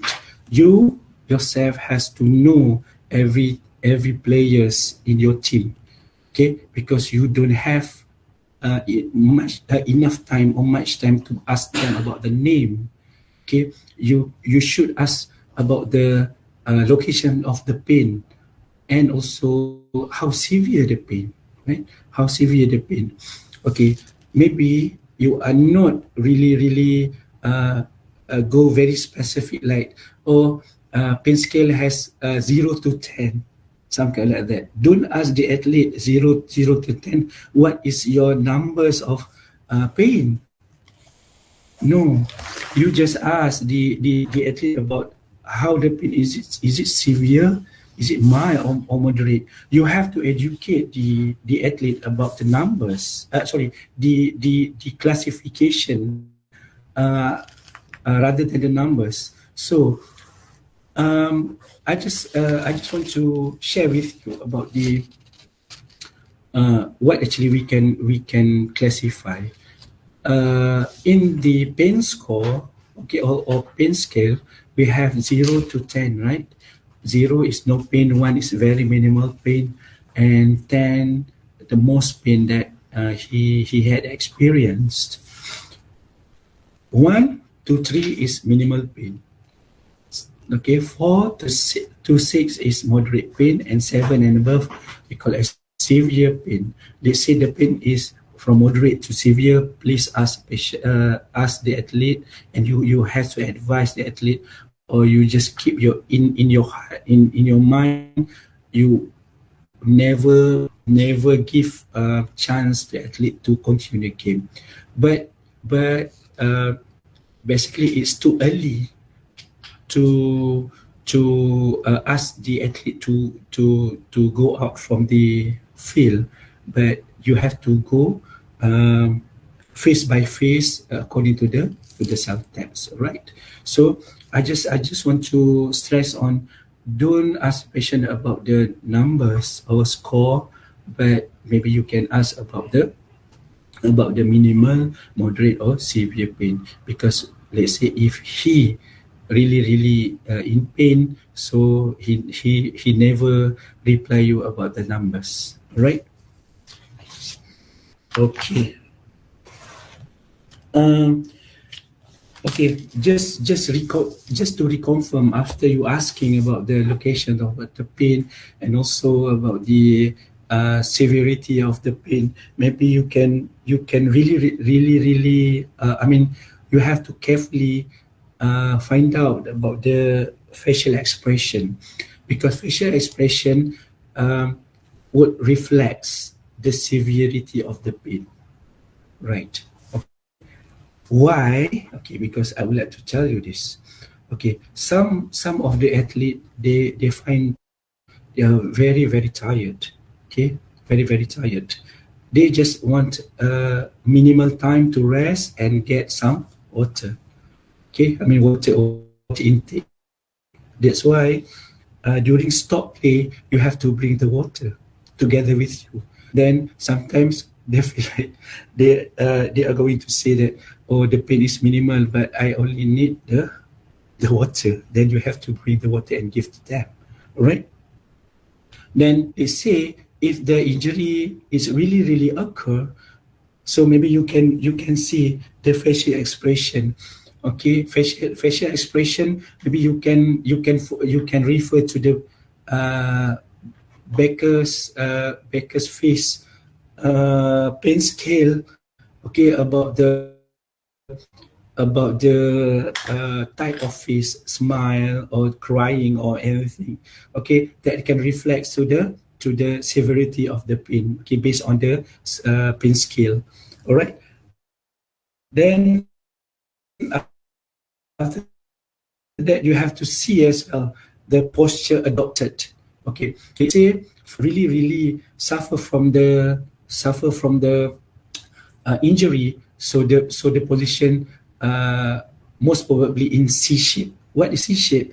Means basically they will bring the knee toward the chest. Okay, because the C shape is most comfortable position for those having problems or having injuries. Okay, maybe you are not really care about this one before, but please think back. They say if you in set mode, what what position basically you will be.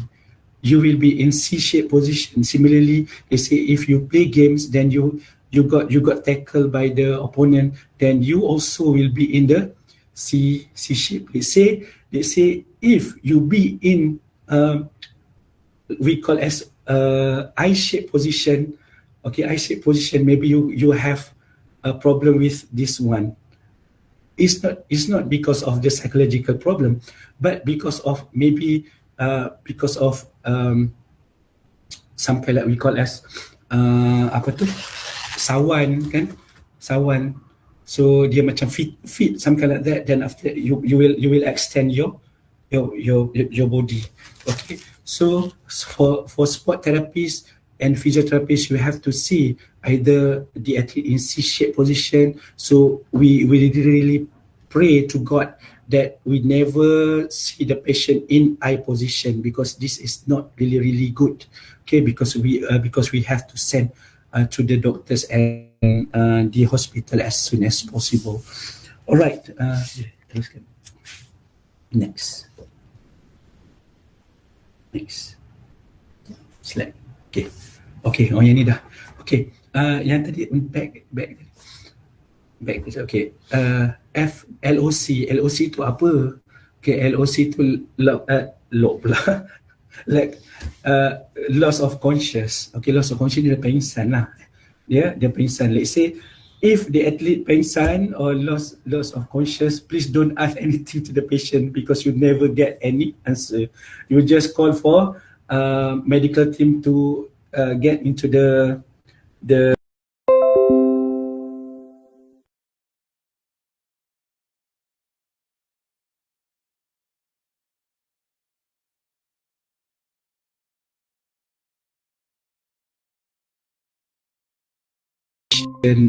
where the injured part is.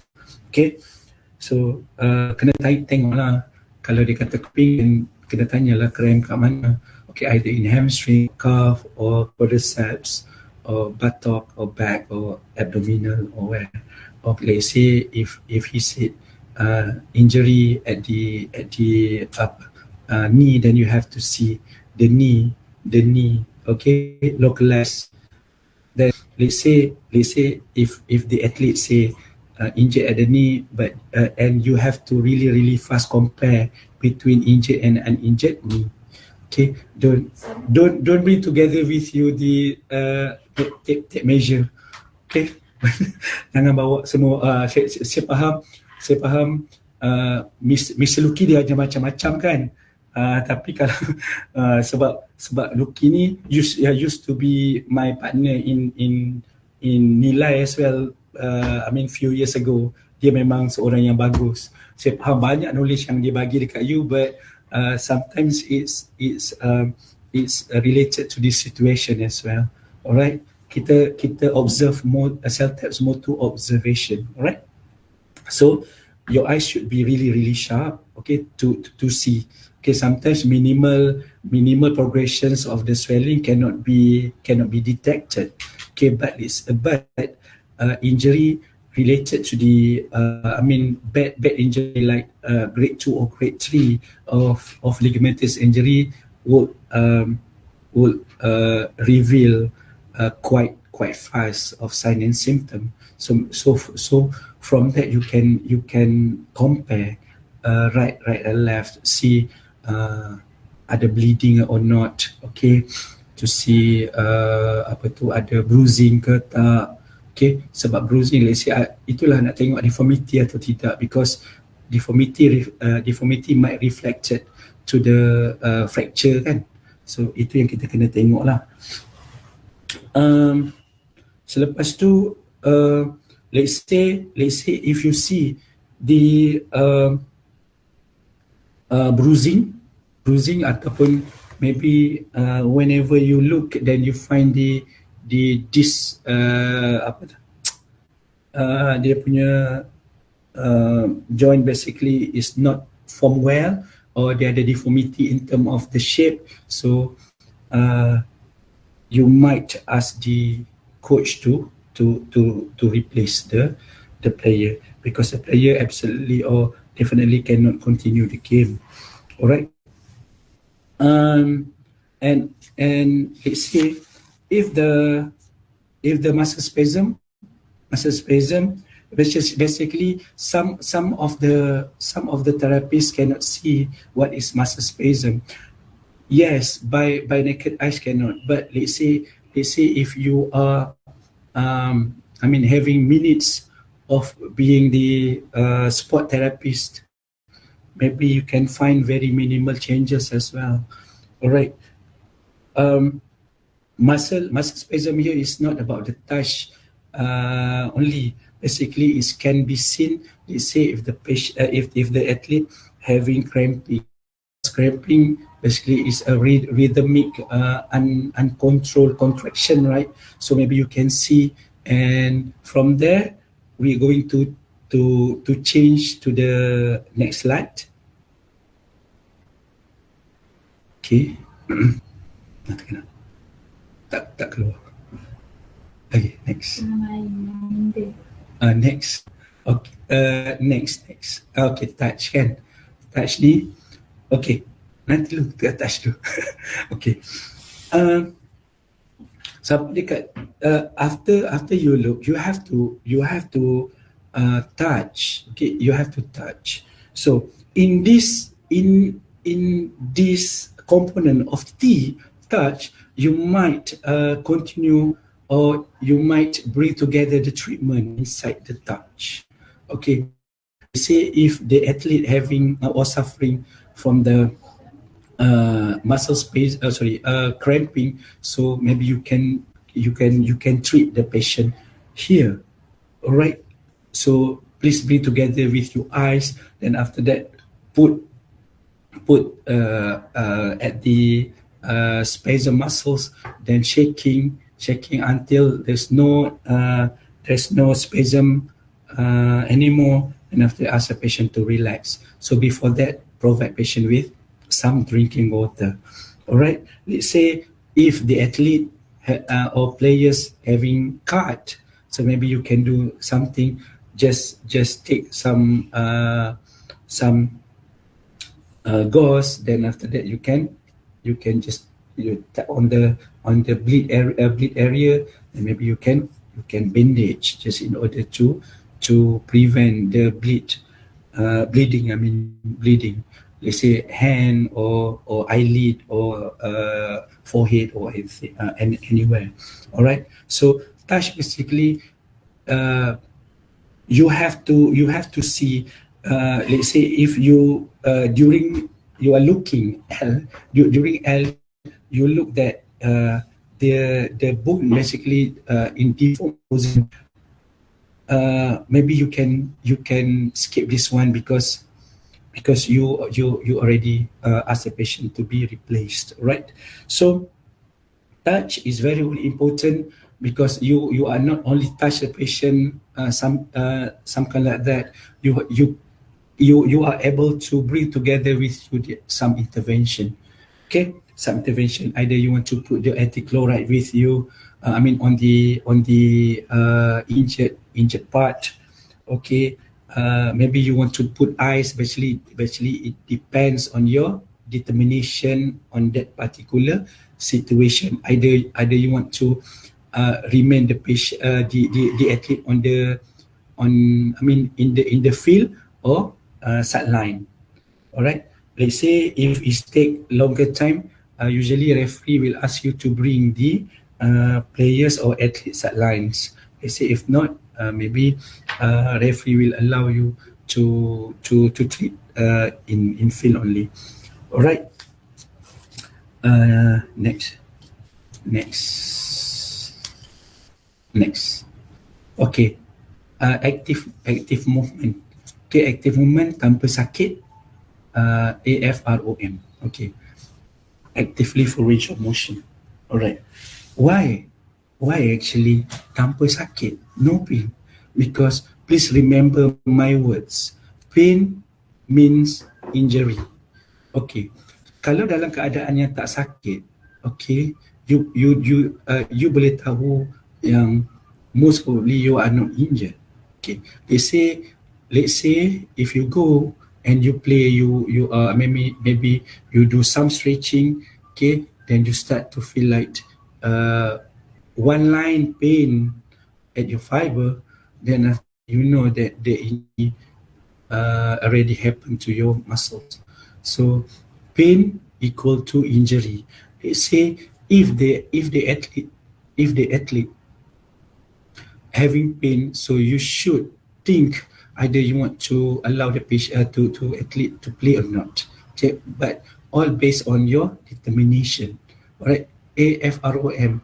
Why full range of motion very very important? Because let's say if the athlete unable to flex the knee and extend the knee, okay, maybe he has tackle on the knee, either he play football or she play netball, get tackle at the knee, then suddenly he or she unable to straight the knee. So we must expect the injury, the injury actually worse than what we think. Okay, maybe it's involved the meniscus as well, maybe. Okay, or maybe because the pain is very very high, so he or she unable to bend or straight the knee. So because of that, the no pain and also AFROM is very very important. So if the athlete cannot pass for A, so he has to go sidelines. All right, next. Okay, we go for P. What is P? P is passive movement. Passive movement, active movement, patient do by himself, athlete do by himself. But for the passive movement, you should do over pressure as well at the joint that affected or muscle affected. Okay, I believe the physiotherapy students in UKI and also sport rehabilitation students in OPC knows really really well about the Enfield assessment. So this is we can use the Enfield assessment either Enfield assessment. I mean Enfield at the joint assessment. We are able to know the structure that involved and severity of injury as well. So this is very very important to do as well. It's not only like when the athletes say, "Oh, I can run, I can jump and walk," then we are happily asking him to continue game. No, basically you have to go another one, the passive. Okay, because if not, you might risk him greater, for injury in minutes to go. All right, next slide.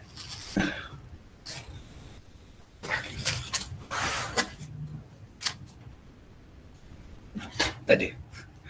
Okay, tak apalah, saya mendahului slide lah ya. Okay, let's say after the passive movement done, no pain, the Enfield also normal. Ni dah terlepas dah, patah balik slide. Okay, stand up and play. So what we have as patient to do, run laju-laju kan, one spot running and also jumping high and land. From that, you are not asking the athlete only boleh jalan ke, boleh lompat, sakit or not, but you have to critically observe either the athlete can stand, dia jump, bila dia land tu stand on both leg equally. Kalau dia land on one leg, so we can expect that maybe on affected side tu dia sebenarnya ada sakit. Okay, itu yang kita kena lihat lah. So dekat sini juga kalau perlu you have to ask the coach to change the athlete. Okay, so Saya rasa semua orang tahu dah macam mana cara untuk kita ask the coach kan, kalau kita nak bagi satu sign to coach saya nak advice for replacement, so kita just buat macam ni je lah, buat pertukaran. Kita buat slow je, selalu dah nampak. Kalau nak angkat atas tak tinggilah supaya kita nampak. Kita tak perlu buat macam ni, tak payah coach yes. No, just macam ni dah mencukupi. Alright, dia dah tahu change. Okay, alright, then next lagi.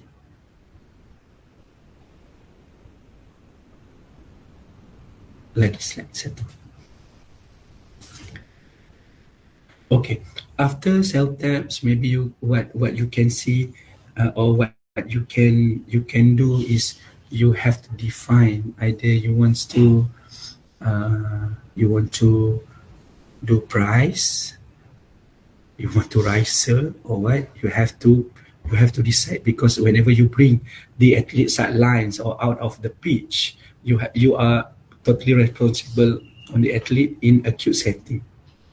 Okay, kat situ you have to see, protection is it needs protection, dia tak perlu protection, okay, perlu rise aja, then you put but let's say if the athlete injured, then most probably you need the price lah. Price is protection, rest, okay, ice, compression, and also elevation. Alright, saya rasa dah habis kot. Okay, so thank you very much to Luki, because provide me with the such good pictures. Okay, basically I asked him to give me, because I frequently feel like amazed because I can see the initiative from Mr. Luki to bring his student on pitch and doing some treatment. So maybe after this, after our share, maybe all of us can bring the cell taps into the assessment and intervention. Okay, thank you very much. Get back to the moderator. Thank you. Assalamualaikum. Okay, baik. Waalaikumsalam. Terima kasih Dr. Azrul. Saya nak mengemukakan soalan yang ditanyakan oleh pelajar. Ada yang bertanya, kalau swelling boleh masaj tak? Kalau boleh masaj, kenapa? Kalau tak boleh masaj, kenapa? Okay, kalau swelling boleh masaj ke tak? Kan? Okay, swelling ni dia kena tengok jugalah. Saya biasanya jawapan selamat dia lah, kita nak kena tengok juga boleh ke tak boleh massage kan, nak tengok dia punya pain tolerance or what. Okay, dia swelling ni kita kena tengok fasa dia yang keberapa. Biasanya kalau acute stage kan, it takes about 24 to 72 hours. Okay, 24 to 72 hours. In acute stage, basically we are advised not to use any kind of massage, just in order to prevent it getting worse, right? Kenapa dia macam ni? Nanti saya akan ceritakan dia sebenarnya dia ada dua pendapat lah kan. Saya cerita yang apa yang kita arus perdana punya pendapat. Okay. Dalam acute setting, we know that the inflammation still take place. Okay, inflammation still take place, right? So, bila inflammation take place, burst of the blood vessels, okay, dia panggil inflammatory mediators still banyak lagi dekat kawasan yang injured. So whenever we touch or we disturb that area, it might probably cause more injuries to the area. Kan? Bila kita menyebabkan more injuries, so mediator ni, inflammatory mediator ni dia akan datang lagi banyak. bila datang lagi banyak, dia akan bengkak tu akan sustain, and even worse, dia akan lagi teruk. So that's why basically we don't suggest for massage, but we have to see what kind of massage that we are going to apply on the patient. Okay, kita kena tengok apa jenis massage yang kita nak bagi dekat patient tu. Okay, sebab kita tak boleh massage macam therapeutic massage yang tekan-tekan spasm lah, bagi elbow lah untuk spasm. So basically it's not allowed. It's not allowed. But they say if you go for superficial on the skin, just to mobilize the extracellular fluid, fluid in the extracellular, you might be allowed. But in order to do these skills ataupun procedure, you have to know, okay, how much the pressure, and you have to master the skills. If not, you might injure the soft tissue, because in our structure, basically we have skin, okay, we have fascia and also muscles. So let's say if you mobilize, if you press, give some pressure more on the skin, so it's probably go directly to the muscles. So bila you rub, maybe you menyebabkan injury dekat situ.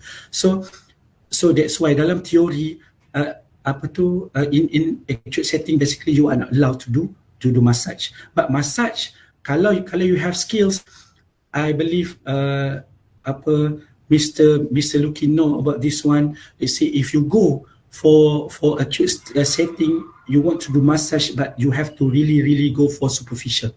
Don't go deep. So because it can worse the patient. All right, I hope it's answered the question. Okey, baik doktor. Saya ada soalan yang kedua daripada UKI. Saya mahu bertanya, kalau jadi concussion, kita boleh segera manage the athlete and athlete tak sedar, kita harus buat apa ketika dia on field? Okay. Mengimbau semula beberapa tahun berlaku. Okay. Concussion dia ada outcome measures dia sendiri ya. Nanti minta dekat Mr. Luki SCAT 5. Minta dekat Mr. Luki SCAT 5 ataupun Mr. Luki dah ajar pun SCAT 5 kan. Minta dekat SCAT 5, dekat SCAT 5 tu dia ada banyak lah yang kita boleh tengok. So tapi SCAT 5 ni tapi let's say if you get into the pitch, then you found or you find the athlete basically the LOC. Okay, you should call for the medical team come as soon as possible. All right, and because concussion is not only because of the shaking of the brain. Sometimes the things that we are really concerned is the flip tongue, okay, because apabila concuss, so the tongue kita hilang apa saya dah lupa. LOC hilang apa Luki? Hilang conscious apa sebenarnya? Okay. Sedar. Hilang sedar. Terima kasih Luki. Hilang kesedaran kan. Apa yang you kena tengok? You kena tengok dekat dia punya dekat central structure yang kita tengok, central sinuses tu kan. Central sinuses kita boleh tengok dekat mana? Saya dah buat kelas dah. kita boleh tengok dekat lips kan, dekat lips central sinuses kan. So yang itu yang paling cepat untuk kita lihat kalau ada blockage of the airways ya. Nanti mungkin siapa yang adik yang tanya daripada UKI ni boleh tengok dekat situ, discuss dengan Mr. Luki tentang structure yang we consider or we we consider under the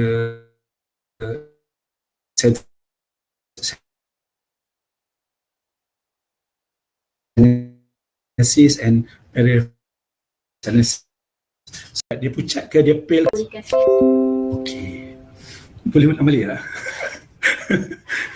Okay, soalan bila kita on field treatment, apa yang boleh kita lakukan? Adakah kita boleh memberikan stretching?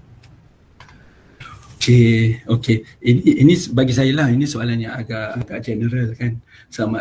Sebab berbalik juga kepada apa yang soalan yang Mr. Luki dapat tadi kan. Soalan apabila broad question, dia akan pergi kepada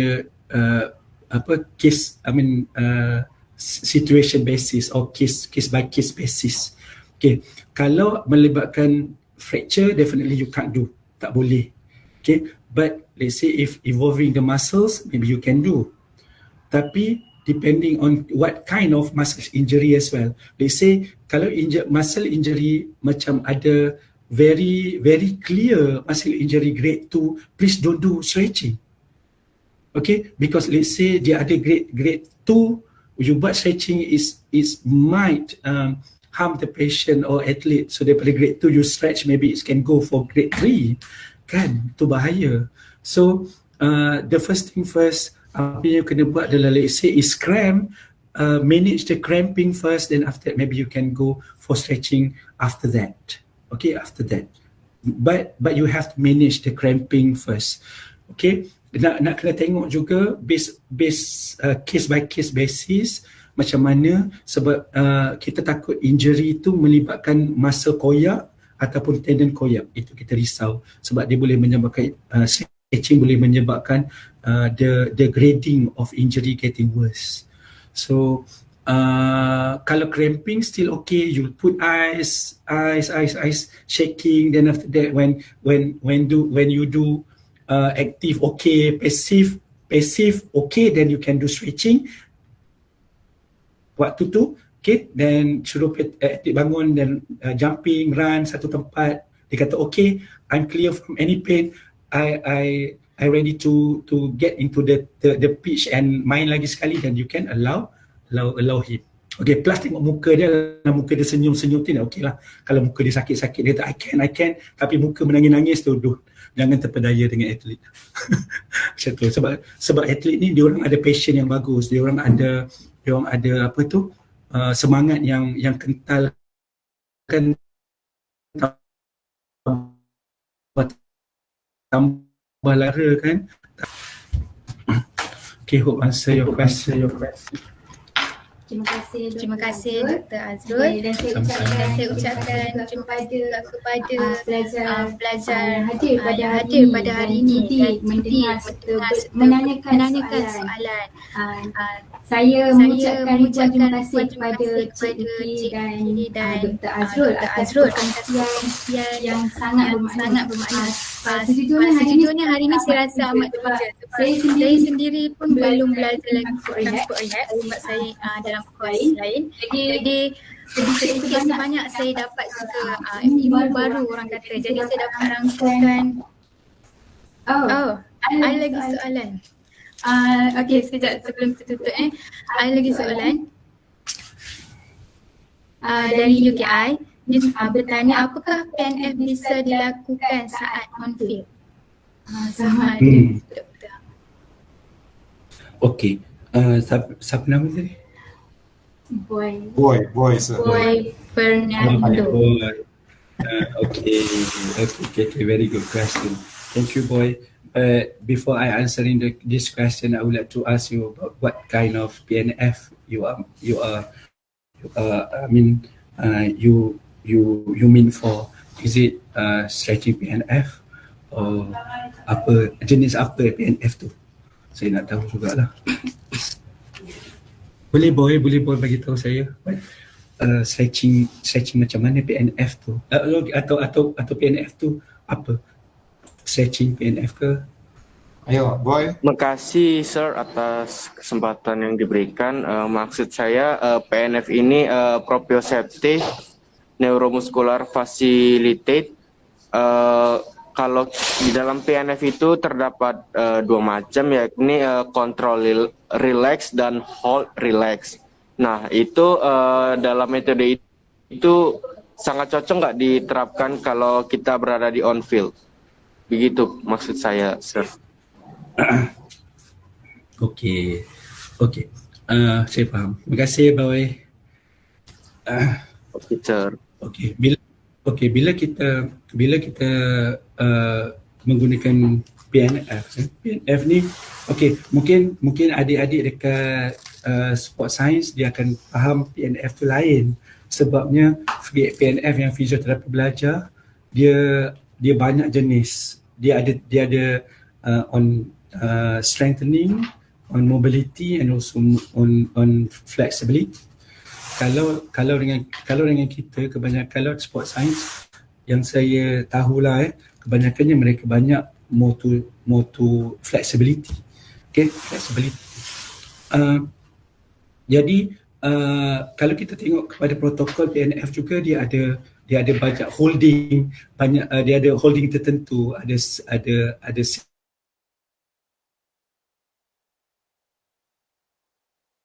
pandangan peribadi saya, walaupun PNF itu bagus, tetapi it's not really suitable on field for on field assessment or treatment.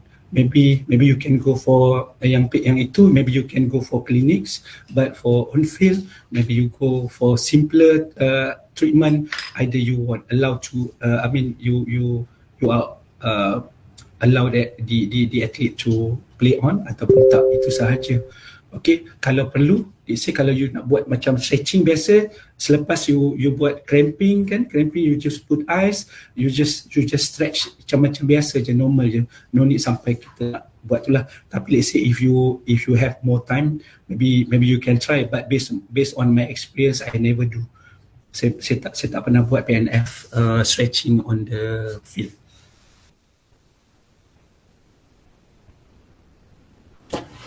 Okey, thank you. Terjawab. Terima kasih. Nanti kalau ada berlainan pendapat, mungkin saya boleh discuss dengan Mr. Luki, dan we can provide the answer later for Boy. Okay, thank you, Boy. Okay, terima kasih. Ada lagi ke yang nak bertanyakan? Okay. Kalau macam tu, kalau dah tak ada, saya rasa kita pun dah berada di penghujung. Jadi saya dapat rangkulkan lah, macam saya cakap tadi, saya pun baru dapat ilmu baru hari ni. Saya pun teruja sebab saya tengok kat sini ramai pelajar-pelajar daripada UPI. Okay. Kalau kita, apa yang saya dapat hari ni, saya rasa kalau kita mempunyai kecederaan, kita perlu cari ataupun buat satu rancangan yang betul lah, supaya kita boleh proses pemulihan tu.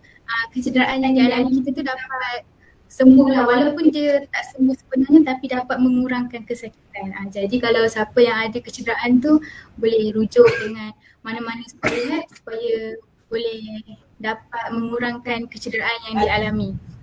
Okey, untuk Dr. Azrul dan Cik Luki, saya satu pantun. Terima kasih Dr. Ladi kerana sudi menolong kami. Kalau ada kesulitan kami, diharap sudi bantulah lagi. Okey, itu saja. Jika ada terkasar bahasa atau tersalah kata dari saya mohon maaf. Jadi di sini saya serahkan kembali majlis kita kepada pengacara majlis. Okay, baiklah. Terima kasih kepada moderator kita pada hari ini, Saudari Siti Nur Alia binti Junaidi, atas sesi pengendalian bersama panel jemputan sebentar tadi. Baik, selesai sudah solat kita pada hari ini. Seterusnya dijemput oleh panel dan ahli barisan jawatan masa pelaksana untuk membuka kamera masing-masing bagi sesi bergambar. Diminta wakil daripada unit PDI untuk mengendalikan sesi fotografi.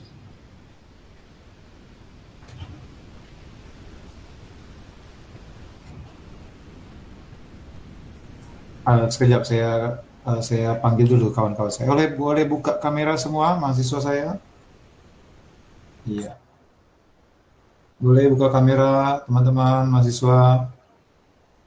Kita mau foto bareng ini dari Malaysia nih. Walaupun belum bisa pergi ke Malaysia, tapi kita sudah bertemu dengan teman-teman dari Malaysia. Nanti kita pergi ke UPSI sama-sama. Ayo, boleh dibuka kameranya?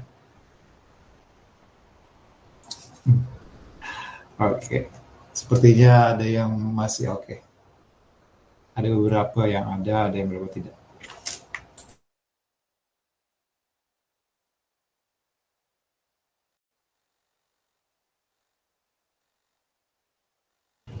Okey, dah buka kamera ke? Saya bagi dah 5, 4, 3, 2, 1. Okey, ready ya? Buka kamera. Okey, ready. 1, 2, 3. Okey, ready. Lagi sekali. 1, 2, 3. Okey, terima kasih. Majlis merakamkan ucapan terima kasih kepada Div-Div Jabatan dan hadirin sekalian atas penyempurnaan sesi fotografi sebentar tadi. Untuk para hadirin yang hadir, link kehadiran di Google Form ada di ruangan komen, FB Live dan chat di box Google Meet. Majlis kita pada hari ini sudah sampai ke penghujungnya. Ribuan terima kasih diucapkan kepada div-div kehormat yang hadir pada hari ini. Dan tidak lupa juga para hadirin yang sudi meluangkan masa untuk bersama-sama menjayakan majlis kita pada hari ini. Saya, Nisha Adila binti Hazim, mewakili semua ahli jawatan kuasa Persatuan Sains, Sukan dan Kejurulatihan ingin memohon maaf atas kekhilafan kami sepanjang program ini berlangsung, di mana kesilapan itu datangnya daripada kelemahan kami sendiri dan segala yang baik datangnya daripada Allah Subhanahu Wa Taala. Jutaan penghargaan dan ribuan terima kasih diucapkan kepada semua pihak yang terlibat secara langsung maupun tidak langsung dalam memastikan kelancaran majlis pada hari ini. Bunga dedak di atas para anak dusun pasang pelita, andai kata tersalah bicara, jari disusun, maaf dipinta. Sekian, wabillahi taufiq wa hidayah. Assalamualaikum warahmatullahi wabarakatuh dan salam sejahtera. Baik, terima kasih semua. Terima kasih Mr. Luki.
Dah besar nak jadi apa? Bila